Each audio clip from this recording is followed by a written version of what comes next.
Just one more set. Emma, stop being so weak, Marcus barked, hovering over me as I struggled with the weighted bar. My arms trembled, and shooting pain raced down my spine. I can't, I gasped. Something feels wrong. Nothing's wrong except your attitude, he snapped, adding another plate to the bar. You wanted my help getting fit. Now do I say? I'm the certified trainer here. My name is Emma Mitchell, and at 25, I trusted my older brother Marcus to help me get in shape.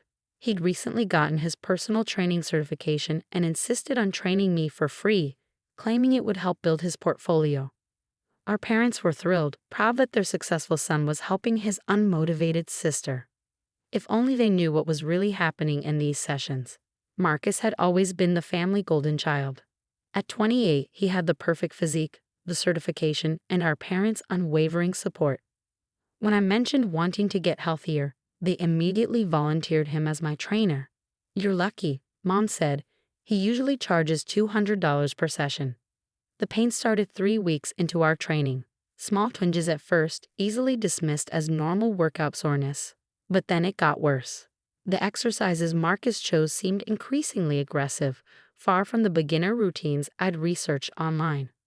The form feels wrong, I said one day, struggling with a complex lift. Maybe we should check. I'm the expert here. He cut me off, his voice sharp. You think you know better than someone with certification? This is why you've never succeeded at anything, Emma. You always quit when it gets hard. His words stung, but not as much as the searing pain that shot through my lower back as he forced me to continue. That night, I could barely walk. Mom found me crying in my room, clutching my back. Oh, stop being dramatic, she sighed, rolling her eyes. Marcus says you're just resisting the process. No pain, no gain, right? But this wasn't normal pain. Every session got worse, and Marcus got more aggressive. He'd invite his gym friends to watch, making comments about how his sister was finally getting serious, while forcing me through routines that left me gasping and dizzy. See, he'd say to them, this is why you need a proper trainer. Look how weak her form was before I started helping her. They'd laugh, and I'd fight back tears, trying to ignore the increasing numbness in my legs. Our parents watched these sessions with pride, praising Marcus's dedication to helping his sister. Nobody seemed to notice or care about my deteriorating condition. The breaking point came during what would be our final session. Marcus had me attempting a deadlift with weight that I knew was far too heavy. I really can't, I protested, feeling my back spasm. Marcus, please. Always with the excuses, he shouted, his face red with anger. Mom and Dad were right, you're just lazy. Looking for attention. Well, guess what? You're doing this lift or I'm telling everyone you quit. Again. I tried. God help me, I tried. The bar hadn't even left the ground when I felt something snap. The pain was explosive, radiating through my entire body. My legs gave out, and I crumpled to the floor, unable to move. Marcus stood over me, disgust clear on his face. Get up, Emma. Stop being so dramatic. But I couldn't get up. The numbness in my legs had turned complete, and panic started setting in. I can't feel my legs, I whispered, terror creeping into my voice. Marcus, I really can't feel my legs. He called our parents instead of an ambulance. They arrived to find me still on the floor, tears streaming down my face. She's just trying to get out of training, Marcus told them, his voice full of fake concern. You know how she gets. Mom knelt beside me, frustration clear in her expression. Emma, honey, you're embarrassing your brother in front of his clients. He's trying to help you. My legs, I managed to say through the pain. I can't feel my legs. Dad stepped forward, his voice stern. That's enough. Marcus is a certified professional. If he says you're fine, you're fine. Now get up. But I couldn't. For the first time in my life, I physically couldn't follow their orders. The pain was blinding, and the numbness was spreading. Finally, despite their protests, someone called an ambulance. The EMTs didn't dismiss my pain. They didn't tell me I was being dramatic. They took one look at my condition and moved with urgent efficiency, carefully immobilizing my spine before loading me into the ambulance. As they wheeled me out, I heard Marcus telling them about my history of exaggeration and how I was always looking for attention.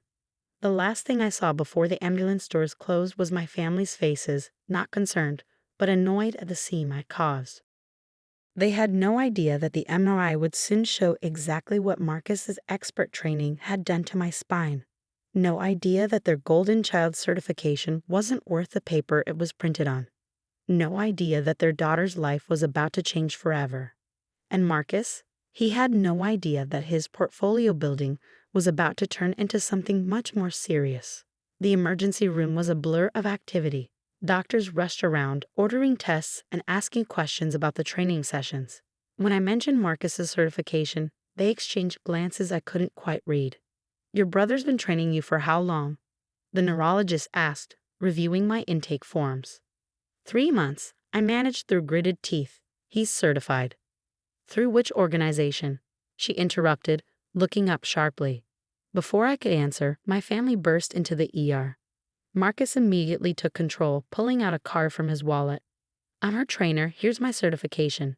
Everything was done properly. The neurologist took one look at the card and her expression hardened.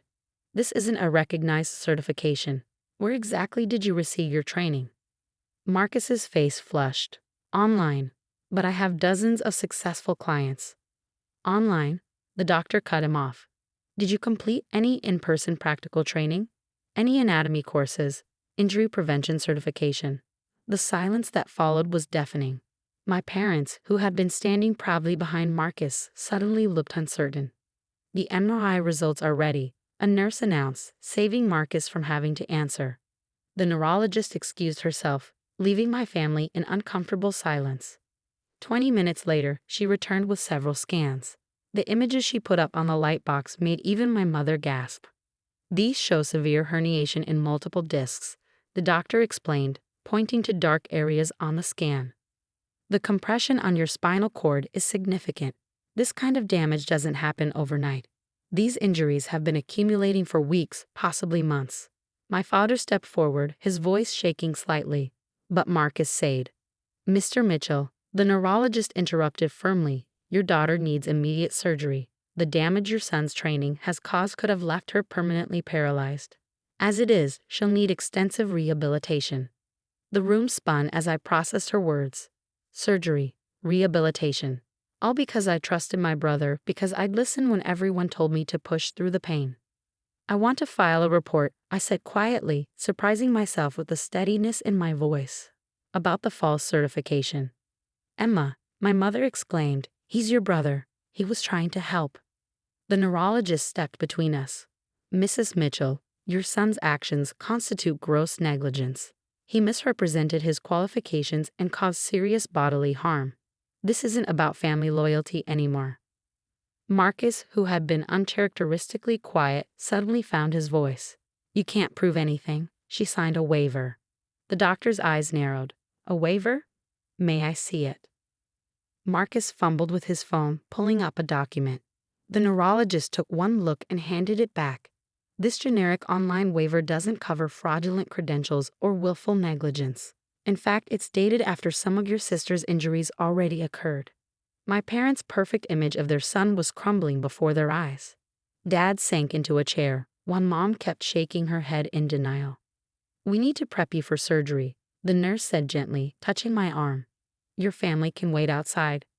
As they wheeled me toward the operating room, I heard Marcus arguing with our parents in the hallway. "She's just jealous of my success. She's trying to ruin me." The last thing I saw before the anesthesia took hold was the neurologist speaking quietly with a hospital administrator, my brother's fake certification card in her hand. When I woke up hours later, my room was quiet except for the steady beep of monitors. A thick bandage wrapped around my lower back, and I still couldn't feel my legs properly, but the searing pain was finally dulled. A young police officer sat beside my bed, notebook in hand. "Ms. Mitchell, when you're ready, we'd like to take your statement about the fraudulent certification and resulting injuries." I nodded slowly, the fog of anesthesia still heavy in my mind. "Where's my family?" "Your parents are speaking with hospital administration," she said carefully. "Your brother, he left after being served with preliminary papers regarding his unauthorized practice and fraudulent credentials." Of course he had. Marcus had always run when things got tough, leaving others to deal with the consequences. But this time would be different. "I'm ready to make my statement," I said, my voice stronger than I expected. I want to make sure he never does this to anyone else." The officer nodded, pen poised over her notebook. As I began recounting everything, the escalating exercises, the ignored protests, the warning signs everyone dismissed, I felt something shift inside me. This wasn't just about my injury anymore. It was about standing up to years of manipulation and negligence masked as tough love. My phone lit up with a text from Marcus. "Hope you're happy. You've ruined everything." I handed the phone to the officer without responding. Let him think he was the victim. The MRI didn't lie, and neither would I. The hard truth was about to come out, whether my family was ready for it or not. 6 months after the surgery, I sat in my physical therapist's office, watching a video of myself taking my first unassisted steps. It wasn't pretty, my movements were shaky, and I needed parallel bars for support. But it was progress. "You're doing incredibly well, Emma," Dr. Santos said, smiling. "Most patients with your level of injury take much longer to reach this stage." The journey hadn't been easy. 3 surgeries, countless therapy sessions, and a complete overhaul of my life. But I was walking, something the initial prognosis hadn't guaranteed. My phone buzzed with another message from Mom. "Marcus's hearing is tomorrow. Please reconsider testifying. He's suffering enough." I turned the phone face down. My brother's suffering? He'd been running an illegal training business out of local gyms, using a fake certification he'd bought online. The investigation had uncovered 3 other clients with serious injuries, though none as severe as mine. My parents still couldn't accept reality. They'd paid for Marcus's lawyer, sold their vacation home to cover his mounting legal fees, and constantly pressured me to drop the charges. "He's your brother," they'd plead. "Family forgives." But this wasn't about forgiveness. It was about accountability. The next morning, I walked into the courthouse using just a cane, another small victory. Marcus sat at the defendant's table, wearing a suit that was supposed to make him look responsible. Our parents sat behind him, but my chair on the prosecution side remained empty. I'd chosen to sit with the other victims. When I took the stand, I spoke clearly and calmly, describing every ignored warning sign, every dismissed complaint, every moment Marcus chose his ego over my safety. I showed the court my medical records, the MRI images, the documented progression of spinal damage. "And did your brother acknowledge any issues with your training?" the prosecutor asked. "No," I replied, meeting Marcus's eyes. He said I was being dramatic, that I was weak, even when I couldn't feel my legs. He told our parents I was faking it. Marcus looked away first. Our mother was crying silently in the gallery, but I kept going. The truth needed to be heard. The judge's verdict was unequivocal. Marcus was banned from working in any fitness-related industry, ordered to pay restitution to all his victims, and sentenced to 18 months in prison for fraudulent practice resulting in bodily harm. "You've destroyed our family," Mom sobbed as they led Marcus away. "How could you do this to your own brother?" "No, Mom," I said quietly. "He destroyed himself. I just refused to let him destroy me too." 1 year later, I stood in front of a room full of physical therapy students at the local university. My story had become a cautionary tale about unlicensed trainers and ignored red flags. The damage wasn't just physical, I told them, walking slowly across the stage. It was the betrayal of trust, the dismissal of pain, the gaslighting that made me doubt my own body's warnings. That's why proper certification and training matter. That's why listening to your clients matters. After my speech, a young woman approached me. "My brother's been training people from our garage," she said hesitantly. "He says certifications are just paper." I gave her my card, which now read Emma Mitchell, patient advocate and safety consultant. "Call me," I said. "Let's make sure your brother doesn't make the same mistakes." Marcus was released after 14 months, his sentence reduced for good behavior. He tried to contact me through various family members, claiming he'd found God and wanted to make amends. I sent him a single message: real amends start with real accountability. When you're ready to admit what you did, not just what you got caught doing, we can talk. I haven't heard from him since. My parents eventually sold their house to pay the restitution costs. They still believe I was too harsh, that family should handle things privately, but they've stopped trying to force a reconciliation. Today, I work with certification boards and gym safety organizations, sharing my story and helping create stronger regulations for personal trainers. My walk still isn't perfect, Some nerve damage will never fully heal, but I'm stronger now than I ever was under Marcus' training. Yesterday, I received a letter from one of the other victims. She finally completed her physical therapy and was starting law school, specializing in fitness industry regulation. Your courage to speak up changed my life, she wrote. You showed me that sometimes the strongest thing we can do is stand up to family. Standing at my window, watching the sunset, I touched the scar on my back, a permanent reminder of trusting the wrong person. But it's also a reminder of my strength, my resilience, and the power of speaking truth, even when it hurts. Sometimes family isn't who we should trust the most. Sometimes the real healing begins when we stop protecting those who hurt us and start protecting ourselves. And that's a lesson worth all the pain it took to learn it.